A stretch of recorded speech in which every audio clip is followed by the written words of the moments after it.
I think any of the casinos that are proposed, the four that I just discussed with you, ourselves, Penn, Cornish, Ginton, or Bloom, will reduce the revenues generated by a Catskill competitor, period. You could argue about which one will reduce them a little more or a little less, but I don't think there's any doubt that a Catskill casino would suffer from having a high-quality product more proximate to New York City, and I think policymakers certainly understand that, and that'll be taken into consideration.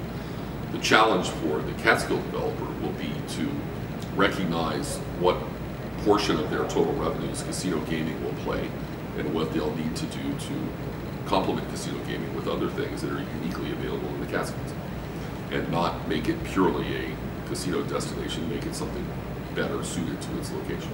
A viable project at a massive scale, but that doesn't mean it can't be perfectly adequate. I'll give you an example from our own history. We operate a casino on behalf of the Native American tribe in the outskirts of Phoenix called the Ak-Chin.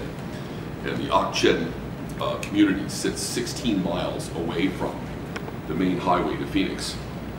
And right off the main highway is a casino called Gila River.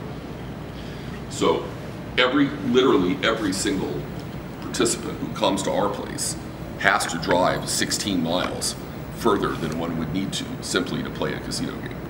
The Catskills from the west I recognize as harder work, and there's much less population available to it, but there is population available to it. So the Catskills facility will draw from the other three geographic dimensions, the north, the west, and the south, as well as the southeast, which would be the New York City area.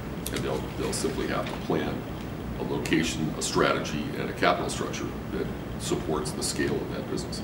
The intellectual history of this business is it was an illegal activity that was made legal in very limited places. So first Nevada in the 40s, then Atlantic City in the late 70s. Literally, those were the only two places in the United States where you could legally gamble. Now roll forward to 2014, you look up and down the mid-Atlantic region, you have casinos in Maine, soon to be Massachusetts, Rhode Island, Connecticut, New York, Jersey, Maryland, Delaware. There's a lot. So everybody has to adjust to what feels like a more traditional competitive retail business, which is really what it is.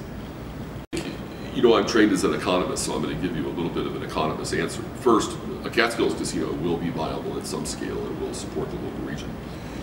The second option, of course, is to take the proceeds that these casinos in Orange or Sullivan County will generate and redirect them to the Catskills, which is traditionally the way casino gaming revenues have been reallocated by virtually every state that's been involved in it. So if you take Nevada as an example, the money's all generated in the South and it's reallocated all around the state as needed by policymakers. Similarly, in Vermont, they tax all the ski towns disproportionately and reallocate the proceeds to communities that have difficult challenges economically.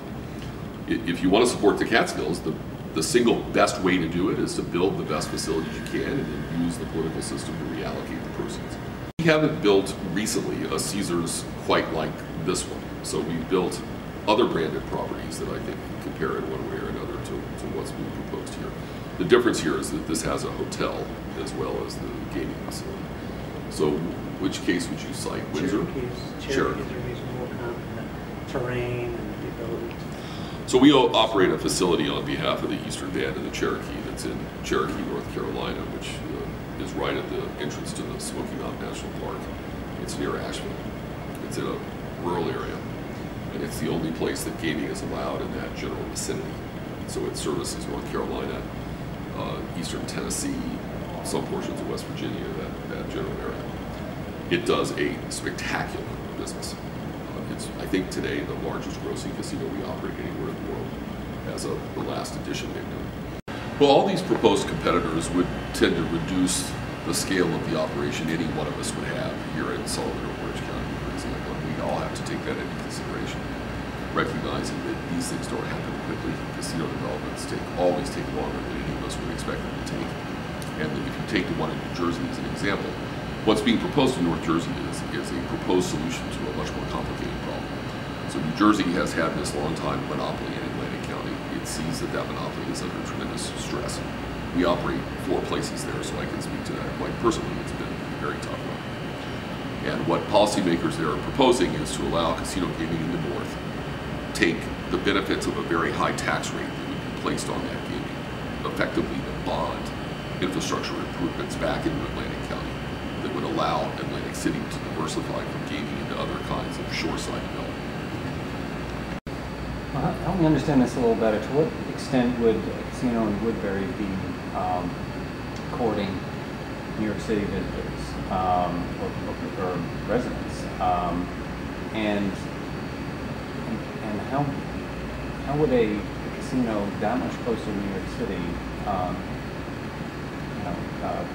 15 minutes outside of New York City, how would that not have a lot more than a minor impact on casino operations? Because the quality of amenity a casino can offer is inversely related to its tax rate. So take Nevada, we have a 7% tax rate. And as a result, I can offer you Celine Dion, the finest of restaurants, spas, and swimming pools, and golf courses, and showroom entertainment, convention and exposition centers, and area nightclubs, and you name it.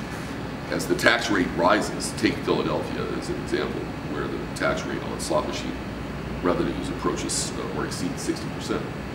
There are very few amenities that I can offer my gaming customer when I'm giving 60-some-odd% of every dollar of revenue to the state before I've done anything else.